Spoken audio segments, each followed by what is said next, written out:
We need to talk about what happened to Hunter Labrada at the Tampa Pro and what happened peak week. He explained on his YouTube video that he massively spilled over and was doing cardio before the show, training balls to the wall before the show, and day before the show. What happened? Why was he doing this? Well, we're going to talk about that right now.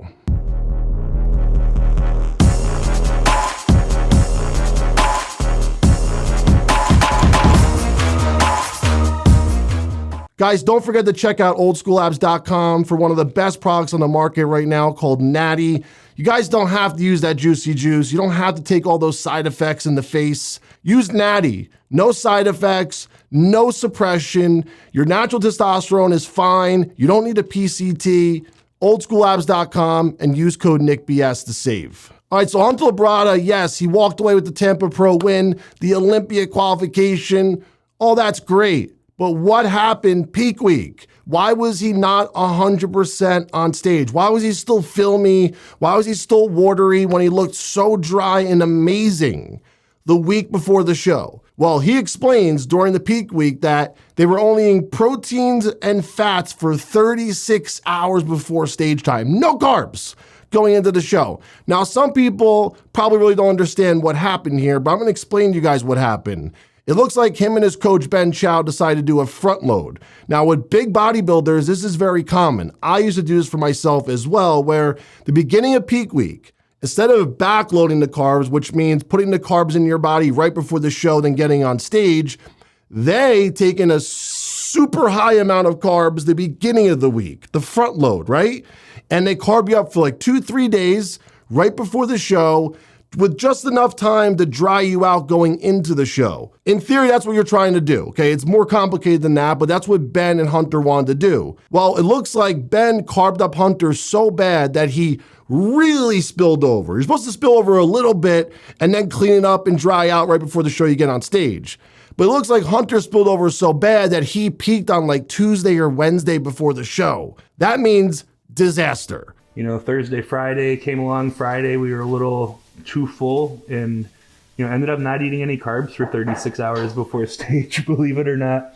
It was just protein and fats for the last 36 hours. And I trained my ass off and did cardio on Friday before the show. So, headed into Texas, we have our notes. We're scooting everything back a little bit. And I really think that the Texas look is going to be significantly better than the Tampa look, which I'm super excited about.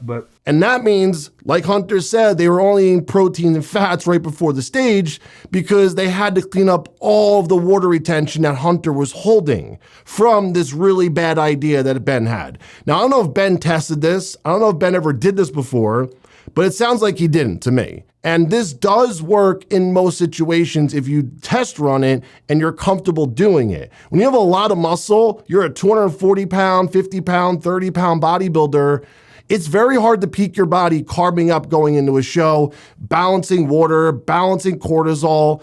It becomes a little dicey. So what guys like to do is the front load, because you'll hold on to glycogen for several days, especially when you're that big, you have that much muscle. So then it's very easy to dry someone out going into a show. It's much easier doing that when you know what you're doing, if you have the right combo of bodybuilder and the coach. But this was not the right combo this week.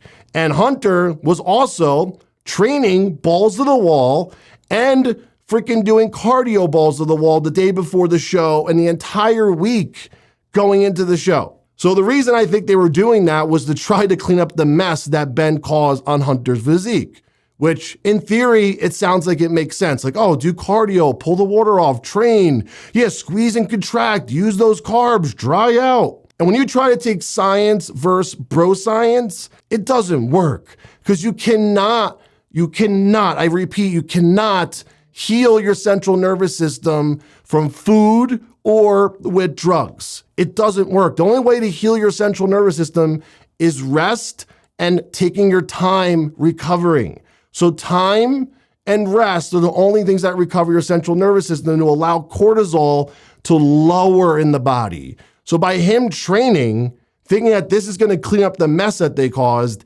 it actually made Hunter retain more water for the show. In theory, Ben would have been a lot better not training that week at all, no cardio, and just obviously manipulate Hunter's body with the food and the drugs so that there's no variable there that he added with the cortisol, because the training just amplified everything by like 100. So not only was there a mess with the nutrition part of the diet and the peak, it was a mess because they were training every day hard.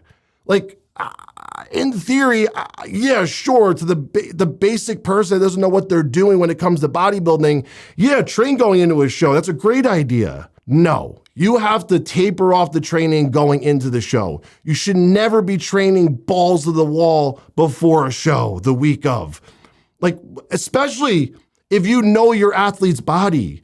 If you know your athlete retains a lot of water, which Hunter does, why would you train anywhere near the show? That's a recipe for a disaster.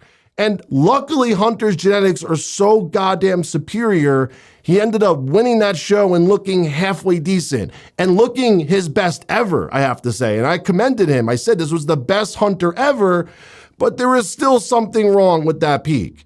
And we have all the answers now. The front load went bad, the training before the show, and Hunter said they took their notes and they're going to take this to Texas. Well, Hunter, I have all the respect in the world for you to change things around like you did so quickly, so fast. I told you this to your face, but I don't understand why you're putting so much faith into Ben and letting him fuck up your career right before our eyes. You didn't have to go through something like this. You could have been your 100% best self here if you had a coach that knew what he was doing, that actually done this before. Why are you allowing Ben to play mad scientist with your body and your career?